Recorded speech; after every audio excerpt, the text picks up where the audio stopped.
पश्चिम बंगाल के चुनाव आते ही दीदी ने कमाल कर दिया, यानी बीजेपी का चोपड़ा साफ कर दिया। भाजपा, आरएसएस, चुनाव आयोग, सीबीआई, ईडी, प्रधानमंत्री, गृह मंत्री, सभी सेंट्रल एजेंसी और सारी की सारी गोदी मीडिया एक तरफ थी, लेकिन दीदी ने सबको पछाड़ दिया, सबको मुंह की खानी पड़ी।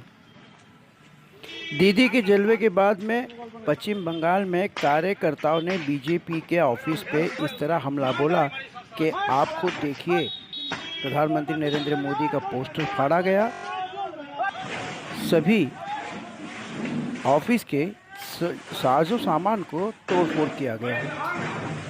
पश्चिम बंगाल में जीत के पटाखे तो फूटे ही फूटे, लेकिन यहाँ पे बीजेपी के दफ्तर में कुर्सियाँ, टेबल और सभी चीज़ें फूटती और फाटती नजर आई।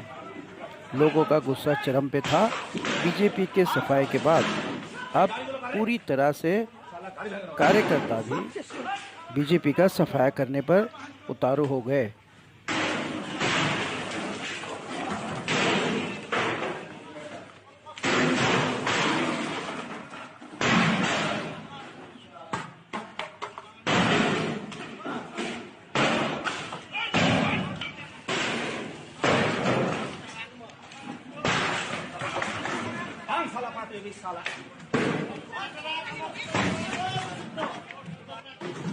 पश्चिम बंगाल में बीजेपी कार्यालय पर तोड़फोड़ की घटना के साथ साथ बीजेपी कार्यालय में आगजनी की घटनाएं भी सामने आई।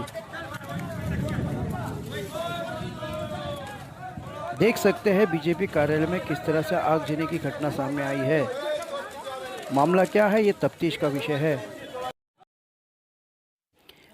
सभी राजनीतिक पार्टी के मुखियाओं ने भी ममता बनर्जी दीदी को बधाई दी। अखिलेश यादव ने ट्वीट कर दीदी को बड़े ही अलग अंदाज में ट्वीट कर बधाई दी।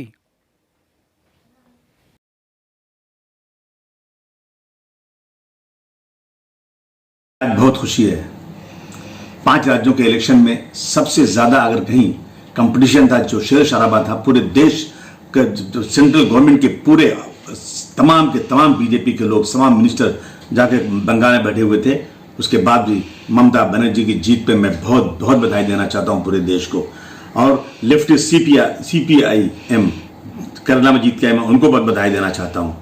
मुझे खुशी है कि DMK वापस वहां जीत कर आई है तमिलनाडु में, मगर मुझे अफसोस जरा थोड़ा सा है कि कैसे लोग हैं आसाम के, पांडिचेरी के, जो लोग पहचाने नहीं आज तक बीजेपी को, जिन्होंने इस देश को बर्बाद कर दिया। जो कोविड में लोग मर रहे हैं और वो हमारे प्रधानमंत्री लोगों को बचाने के बजाय जाकर इलेक्शन लड़ रहे हैं। देश के अंदर कहीं वैक्सीन नहीं मिल रही है और ये वैक्सीन बाहर दूसरे मुल्कों को भेज रहे हैं। आज ऐसे लोगों को दिल्ली की गद्दी पर बिठा करके मुझे लगता है कि डॉक्टर भीमराव अंबेडकर की आत्मा को आज जो है बेचैन कर रहे हैं वो लोग जो बीजेपी को वोट दे रहे हैं। मुझे बहुत अफसोस है कि इन राज्यों जहां जहां बीजेपी चुनकर आई है, और मैं अभी अखिलेश यादव जी से भी कहना चाहता हूं कि आप निकलिए बाहर, मैदान खाली है। कांग्रेस का नेतृत्व बिल्कुल खत्म हो चुका है। देश पुकार रहा है कि हमें कोई अच्छी बड़ी पार्टी चाहिए। शरद पवार साहब,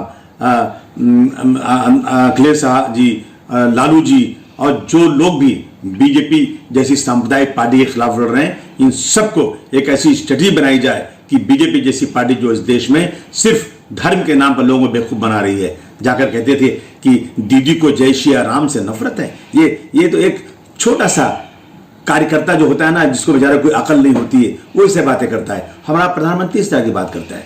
देश के लोग, माफ करना, मूर्ख हैं। ऐसे आदमी को लाकर गद्दी बिठा दिया जो खुद कहते हैं कि मैं तो चाय बनाता था।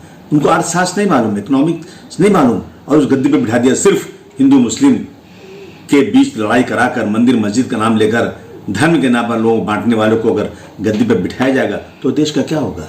मैं फिर एक बार ममता जी को और केरल के CPIM को और तमिलनाडु के लोगों को बहुत बहुत बधाई देना चाहता हूँ। मुझे बहुत खुशी इस बात। सामान मत देना, नहीं तो हम नहीं लेंगे। अरे इनको अपनी दुकान से जाने के लिए बोलो ना।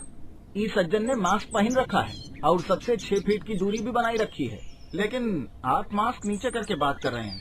उससे सबको इन्फेक्शन का ज्यादा खतरा है। समझदार बनिए। अपना मास्क हमेशा पहन के रखें और कम से कम 6 फीट की दूरी बनाए रखें। एक जागरूक नागरिक बनो,